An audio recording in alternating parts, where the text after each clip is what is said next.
Good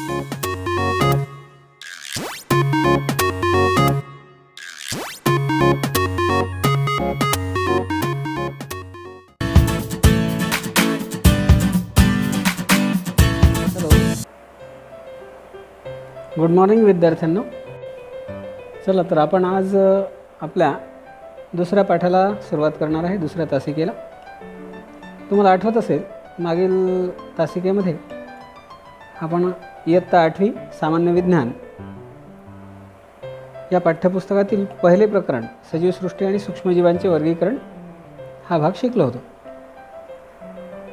या पाठामध्ये आपण विविध शास्त्रज्ञांनी सजीवांच्या सृष्टी कशा तयार केल्या याविषयीची माहिती पाहिली आणि तदनंतर एका सृष्टीतील सजीवागणिक, त्यांच्या शरीर रचना, त्यानंतर त्यांच्या लक्षणांचा आणि त्याचप्रकारे त्यांचा वैशिष्ट्यपूर्ण पोषण पद्धतीचा अभ्यास केला.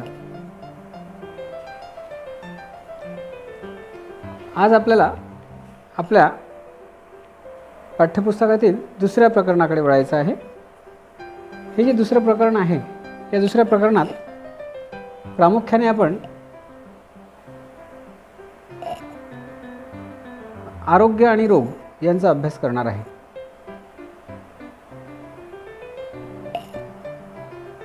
तुम्हाला माहीत आहे की सृष्टीमध्ये अनेक सजीव आहेत. मानव हा सुद्धा त्यापैकीच एक सजीव आहे. मानवाचा समावेश प्राणीसृष्टीमध्ये होतो. अत्यंत विकसित अशा मेंदूमुळे आणि तल्लख बुद्धिमत्तेमुळे मानवाला सृष्टीमध्ये खूप महत्त्व प्राप्त झाले. सर्वात श्रेष्ठ सजीव कोण तर मानव असं समजलं जातं. आणि त्यामुळेच या पाठामध्ये मानवाला होणारे रोग कोणते आणि मानवाचे आरोग्य ही महत्त्वाची संकल्पना आपल्याला शिकायची. पाठाला सुरुवात करण्यापूर्वी पाठ्यपुस्तकामध्ये पान नंबर 6 हा पाठ दिलेला आहे आणि तुम्हाला 3 प्रश्न विचारलेले आहेत असे दिसते. बघा, पुस्तक तुमच्यासमोर उघडे आहे. आपण पान क्रमांक 6 बघितले असता तुम्हाला त्या ठिकाणी पहिला प्रश्न विचारला आहे. तुम्हाला आठवत असेल 7व्या वर्गापर्यंत, पहिल्या वर्गापासून तुम्ही जसजसे शाळेत यायला लागले तर दरवर्षी एकदा दोनदा तुम्हाला बरं वाटत नाही, काहीतरी तुमचं दुखते आहे म्हणून वेळेवर सुट्टी घ्यावी लागली असेल. एखाद्या वेळी सरांनी तुम्हाला नाही पण म्हटलं असेल, नाही आज सुट्टी मिळणार नाही, पण त्या दिवशी तुमची अडचणच होती. मग तुमचे आई वडील आले असतील, कोणीतरी, त्यांनी सुट्टी मागून तुम्हाला घरी राहण्याची वेळ आली असेल. घेतली आहे का तुम्ही सुट्टी? हां, बरोबर आहे, तुम्ही घेतली आहे सुट्टी. एखादा दुसरा असेल तुमच्यापैकी की ज्याला सुट्टी आत्तापर्यंत आजारामुळे घ्यायची गरज पडली नसेल, पण बहुतांशी लोकांना आजारामुळे सुट्टी घ्यावी लागते. दुसरा प्रश्न आहे, आपण आजारी पडतो म्हणजे नेमकं काय होतं सांगता येईल तुम्हाला? आपण आजारी पडतो म्हणजे नेमकं काय होतं? एकतर तुमचं डोकं दुखत असते, किंवा तुमचं पोट दुखत असते, किंवा अंग दुखत असते, आहे की नाही? पोट बिघडलेले असते, काहीतरी अशा प्रकारच्या बाधा आपल्या शरीरामध्ये उत्पन्न होतात. त्यामुळे आपण स्वतःला आजारी पडलो असे म्हणतो. तिसरा प्रश्न विचारला, आजारी पडल्यानंतर कधीकधी औषधोपचार न घेताही आपल्याला बरे वाटते आणि कधीकधी डॉक्टरकडे जाऊन औषधोपचार घ्यावाच लागतात. त्यांनी दिलेली औषधं घेतली की मग आपल्याला बरं वाटायला लागतं. असे का होते? विचार करता येईल तुम्हाला? थोडंसं अवघड आहे, परंतु सहज समजण्याजोगं आहे. मी तुम्हाला सांगतो. बघा, आपल्या मानवाचं शरीर निसर्गाने बनवताना त्यामध्ये विशिष्ट प्रकारची रचनात्मक आणि कार्यात्मक संघटनाची बाजू भक्कम करून दिलेली आहे आपल्याला. त्यामुळे एखाद्या वेळी जेव्हा आपले आरोग्य बिघडते, म्हणजे आपण आजारी पडतो, त्यावेळी आपल्या शरीरामध्येच कधीकधी काही विशिष्ट प्रकारचे पदार्थ तयार होतात आणि हे पदार्थ तयार झाल्यामुळे मग त्या पदार्थांच्या उपयोगातून आपल्याला आपोआप बरे वाटायला लागते. त्याला रोगप्रतिकारक शक्ती असं म्हणतात. जी शक्ती आपल्यामध्ये बरे वाटण्याची निर्माण होते त्याला रोगप्रतिकारक शक्ती असं म्हणतात. परंतु कधीकधी काय होतं की आपल्या शरीरातील रोगप्रतिकारक शक्ती आपल्याला झालेल्या आजाराला बरे करण्यासाठी अपुरी पडते. अशावेळी मग आपल्याला डॉक्टरची मदत बरे वाटण्यासाठी घ्यावी लागते. मग डॉक्टरनी दिलेली औषधे काय करतात, आपल्यामध्ये रोगप्रतिकारकता आणतात. आपल्या शरीरामध्ये जे रोगजंतू शिरलेले असतील त्यांचा ते नाश करतात आणि आपल्याला बरे वाटायला लागते. आलं लक्षात? तर ह्या 3 प्रश्नांची उत्तरं आपल्याला शोधता आली. अर्थात ही 3ही उत्तरे आपण 7वीपर्यंत शिकलेल्या सामान्य विज्ञान या पाठ्यक्रमावर आधारित होती, म्हणजे पूर्वीच माहीत होती आपल्याला. आता या पाठामध्ये आपल्याला मुख्य काही संकल्पना शिकायच्या आहे. याच्यामध्ये आरोग्य आणि रोग शिकायचं. सुरुवातीला आपण आरोग्य म्हणजे काय ते बघू. बघा, आज तुम्हाला सकाळी उठल्यापासून असं वाटलं का की माझं काही दुखते? नाही, ठीक आहे. मग तुम्हाला आज जर अशी जाणीवच झाली नसेल की माझं काही दुखते, याचा अर्थ तुमचं आरोग्य, तुमचं शरीर चांगलं आहे. यालाच आपण आरोग्य म्हणतो. म्हणजे आपण पूर्णपणे सुस्थितीत आहे, सुदृढ आहे. आपल्या शरीराची सुस्थिती आणि सुदृढ असण्याची स्थिती म्हणजे आरोग्य. मग आता तुमच्यापैकी कोणी म्हणेल की सर मला तर सकाळी सर्दी झाली, सर माझं डोकंच दुखत होतं. हां, मग त्याला आरोग्य नाही म्हणता येणार. मग त्याला काय म्हणायचं? त्याला रोग म्हणायचं. आरोग्य म्हणजे ज्या ठिकाणी रोग नाहीत अशी अवस्था, आणि रोग म्हणजे ज्या ठिकाणी आजार आहेत अशी अवस्था. किती सोपं आहे? परत सांगू, आरोग्य म्हणजे ज्या ठिकाणी रोग नाहीत अशी शरीराची अवस्था. आता मी तुमच्यासमोर बसलेलो आहे, मला तुम्ही पाहत आहे, ऐकत आहे. तुम्हाला माझ्यामध्ये काही आजार दिसतात का? नाही, म्हणजे माझं आरोग्य असं त्याला नाव तुम्ही द्याल. मला काहीच झालं नाही म्हणजे माझं आरोग्य चांगलं आहे. आणि यदा कदाचित माझ्यामध्ये जर मी असं खोकल्लो तर समजायचं की माझं आरोग्य चांगलं नाही, म्हणजेच मला रोग किंवा आजार झालेले आहेत. रोगांचे अनेक प्रकार असतात. मानवाला होणारे जे रोग आहेत की नाही त्याचे अनेक प्रकार आहेत. त्यातले काही नावं तुम्हाला माहीत आहेत. उदाहरणार्थ मधुमेह या आजाराबद्दल तुम्हाला माहीत आहे, परंतु तुम्ही त्याला मधुमेह नाही म्हणत. तुम्ही त्याला तुमच्या गावातील भाषेमध्ये एकतर शुगर म्हणता इंग्रजीमध्ये, किंवा त्याला साखर बिमारी म्हणता. तर ही शुगर किंवा साखर बिमारी म्हणजेच काय? मधुमेह. त्यानंतर सर्दी सगळ्यांना होते, कॉमन आहे. त्यानंतर दमा म्हणजे खूप दम लागणे, नेहमी वारंवार दम लागणे. थोडंसं 10 पावलं चाललं तरी काही लोकांना दम लागतो, त्यांना दमा नावाचा आजार असतो. एक डाऊन संलक्षण आहे. नंतर हृदयाचे काही आजार आहे, हृदयविकार आहे. अशा रोगांची नावं आपण ऐकलेली आहे.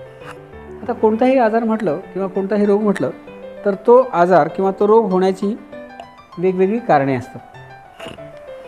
आणि कोणताही आजार झाला तर त्याची एक विशिष्ट लक्षणे सुद्धा असतात. तुम्हाला जर विचारलं तुम्हाला सर्दी झाली हे कसे कळेल?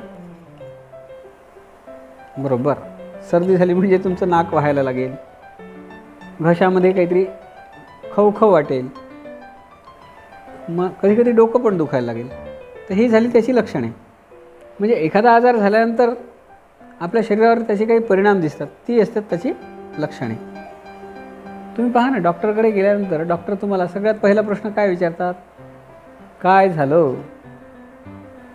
मग तुम्ही सांगता नाक वाहायला लागलं, ताप आला, पोट बिघडलं, संडासला जावं लागून राहिलं, पातळ झाली, नाही की नाही, किंवा डोकंच दुखते, अंगच दुखते, असं काहीतरी सांगता तुम्ही. तर ही असतात लक्षणे. आपण त्यांना जी सांगतो ना डॉक्टरांना, ती असतात लक्षणे. मग या लक्षणांचा विचार करून ते आपल्याला औषध देतात. ते ठरवतात की या लक्षणामुळे यांना कोणता आजार झाला असेल, त्यांचा अभ्यास असतो. त्या अभ्यासानुसार ते ठरवतात का तुम्हाला सर्दी झालेली आहे, तुम्हाला टायफॉईड झालेला आहे, तुम्हाला फ्लू झालेला आहे, तुम्हाला डेंग्यू झालेला आहे, असं काहीतरी ठरवतात. आणि त्यानुसार मग ते तुम्हाला सांगतात. तर या रोगांचे प्रकार आपल्याला शिकायचे. आता रोगांचे प्रकार शिकताना पहा, तुमच्या पुस्तकात पान नंबर 6 एक छान तक्ता दिलेला आहे. हा तक्ता तुम्ही त्याचं निरीक्षण करा. रोगाचे सर्वात प्रथम त्यांनी 2 विभाग पाडले. एक कालावधीनुसार होणारे रोग आणि दुसरे कारणानुसार होणारे रोग. आता कालावधीनुसार म्हणजे त्याच्यातही 2 प्रकार पाडले. मग पहिला प्रकार आहे दीर्घकालीन रोग. आता दीर्घकालीन रोग म्हणजे काय समजून घ्या. दीर्घकालीन रोग म्हणजे असे रोग की एकदा तुम्हाला ते मिळाले म्हणजे तुमच्या शरीरात त्यांनी प्रवेश केला की ते तुमचा पिच्छा जवळपास आयुष्यभर सोडत नाहीत. मधुमेह हा तसाच आजार आहे. एकदा तो तुमच्या शरीरात आला तर तो तुमचा पिच्छा सोडत नाही. मरेपर्यंत आपल्याला त्याला सांभाळावं लागतं, स्वतःची काळजी घ्यावी लागते. या अशा रोगांना म्हणायचं दीर्घकालीन रोग. दुसरा आहे तीव्र रोग. तीव्र रोग म्हणजे कसा? तीव्र म्हणजे ज्याने आपल्याला खूप त्रास होतो. झोपलं तरी त्रास, बसलं तरी त्रास, उभं राहिलं तरी त्रास, कुठे गेलं तरी आलं तरी त्रास. अशा प्रकारचे तीव्र स्वरूपाचे वेदना देणारे जे आजार असतात, रोग असतात, त्यांना तीव्र रोग म्हणतात. आता उजवीकडे बघा, कारणानुसार होणारे रोग हे सुद्धा 2 प्रकारचे. यातला पहिला प्रकार आहे अनुवंशिक रोग. अनुवंशिक म्हणजे कसे? बघा, आता तुमचे केस कोणासारखे आहे, तुमचे डोळे कोणासारखे आहे, तुमची उंची कोणासारखी आहे, तुमचा रंग कोणासारखा आहे. मुली म्हणतील आईसारखा आणि मुलं म्हणतील माझ्या वडिलांसारखा. कसं काय झालं हे कधी विचार केला तुम्ही? आपण त्यांची मुलं आहे म्हणून आपल्याला अनुवंशिकता त्यांच्याकडून ती देणगी मिळाली. तर आईवडिलांकडून असे चांगले चांगले गुण, आपण उंच असणे, आपण गोरे असणे, आपले केस काळेभोर आणि सरळ आणि लांब असणे, दाताची ठेवण व्यवस्थित असणे, दात पांढरे शुभ्र असणे, दिसायला सुंदर असणे, आहे की नाही? तर ह्या सगळ्या गोष्टी आपल्याला आपल्या आईवडिलांकडून मिळतात. मग सगळ्या चांगल्याच गोष्टी मिळतात का? नाही, कधी कधी आपल्याला आईवडिलांकडून आजारसुद्धा देणगी म्हणून मिळतात. गिफ्ट असते ती आपल्याला. अशा प्रकारचे जे आईवडिलांकडून, आजी आजोबांकडून, पूर्वजांकडून मिळणारे जे आजार आहेत त्यांना अनुवंशिक आजार किंवा अनुवंशिक रोग असं म्हणतात. दुसरा प्रकार आहे उपार्जित रोग. उपार्जित रोग जे आहेत याचे 2 प्रकार आहेत. उपार्जित म्हणजे काही काळापुरते होणारे आणि काही दीर्घकाळ चालणारे, दोन्ही प्रकारचे आहेत. मग काळापुरते होणारे संसर्गजन्य, उदाहरणार्थ थोड्या वेळापुरते होणारे, थोड्या दिवसापुरते होणारे, सर्दी, फ्लू, डेंग्यू हे संसर्गजन्य रोग आहे. का म्हणतात यांना संसर्गजन्य रोग? कारण आपण एखाद्या सर्दी झालेल्या, फ्लू झालेल्या किंवा डेंग्यू झालेल्या व्यक्तीच्या संपर्कात आलो तर आपल्याला तो होऊ शकतो. असाच सध्या एक संसर्गजन्य रोग सुरू आहे. कोणता? Right, corona. एखाद्या रोग्याला जर कोरोना झाला असेल आणि आपण जर त्याच्या संपर्कात आलो, संसर्ग झाला आपल्याला, तर आपल्याला सुद्धा तो आजार होऊ शकतो. अशा प्रकारचा हा कोरोना नावाचा आजार सध्या जगभर पसरलेला आहे. त्यामुळेच आपण घरून अशा प्रकारचं शिक्षण घेतो आहे. दुसरा आहे असंसर्गजन्य रोग. असंसर्गजन्य रोग म्हणजे कसा? की एखाद्या रोग्याला तो झालेला असेल आणि त्याची आपण सेवा केली, संपर्कात आलो. आपल्याच घरी कोणाला आजीला आजोबाला असेल आणि आपण त्यांची सेवा करतो. आपलं कर्तव्य असते, ते करायलाच पाहिजे. तर आपल्याला तो होत नाही. मग रोगाच्या संपर्कातही येऊन जो आजार आपल्याला होत नाही त्याला म्हणायचं असंसर्गजन्य रोग. याच्यामध्ये हृदयाचे आजार, मधुमेह अशा प्रकारच्या रोगांचा समावेश होतो. आलं लक्षात सगळ्यांच्या? आता तुम्हाला या ठिकाणी पान नंबर 6 शेवटचा एक भाग दिलेला आहे, त्याच्याकडे आपण लक्ष देऊ. पहा, तुमच्या तिथे एक चित्र आहे. त्या चित्रामध्ये एक व्यक्ती शिंकतो आहे किंवा खोकलतो आहे. त्याच्या खोकल्यातून काही पदार्थ बाहेर पडत आहेत. काय काय आहेत ते आपण बघू. त्याच्या तोंडातून खोकलत किंवा शिंकत असताना द्रवबिंदू अत्यंत सूक्ष्म स्वरूपात हवेत सोडले जातात. त्यातले जे वजनदार असतात, मोठ्या आकाराचे असतात, ते जमिनीवर पडतात. पण त्यातले जे अत्यंत सूक्ष्म असतात ते मात्र हवेमध्ये तरंगत एका ठिकाणाहून दुसऱ्या ठिकाणी जातात. त्याची वाफ होते आणि त्या खोकल्यातून बाहेर पडलेल्या द्रवातील जंतू हवेत मिसळले जातात. यदाकदाचित आपल्यासमोर जर कोणी असं शिंकलं आणि खोकललं तर तीच हवा आपण श्वासावाटे आत घेतो आणि त्यामुळे आपल्याला त्याला झालेला सर्दीसारखा आजार आपल्याला पटकन होतो. आलं लक्षात? बरेचदा काही लोकांना रस्त्यावर थुंकण्याची सवय असते. यामुळे सुद्धा काय होते, थुंकी जमिनीवर पडली की कालांतराने त्याचे बाष्पीभवन होते आणि त्या थुंकीमध्ये असलेले जंतू हवेमध्ये मिसळतात. ती हवा दुसऱ्यांनी श्वासावाटे घेतली की त्यांना तशा प्रकारचे घशाचे आजार वगैरे होतात. त्यामुळे खोकला, सर्दी हे अशा शिंक आणि खोकलातून होणारे आजार आहेत. तुम्हाला प्रश्न विचारले तिथे, कावीळ, मलेरिया, खरूज, क्षय, डेंग्यू, अतिसार, नायटा, स्वाईन फ्लू ही आजाराची नावे आहेत. या रोगांचा प्रसार कोणत्या माध्यमाद्वारे होतो? याचं उत्तर आहे हवा, पाणी आणि अन्न आणि स्पर्श. समजा आपण रोगाला स्पर्श केला तरी यातले काही आजार होऊ शकतात. उदाहरणार्थ खरूज आणि नायटा. कावीळसारखा जो आजार आहे तो दूषित पाण्यामुळे होतो, पाण्यामार्फत पसरतो. क्षय, त्यानंतर अतिसार, अशा प्रकारचे आजार आपल्याला हवा आणि अन्नापासून होतो. मलेरिया आणि डेंग्यू हे आजार आपल्याला डासांपासून होतात.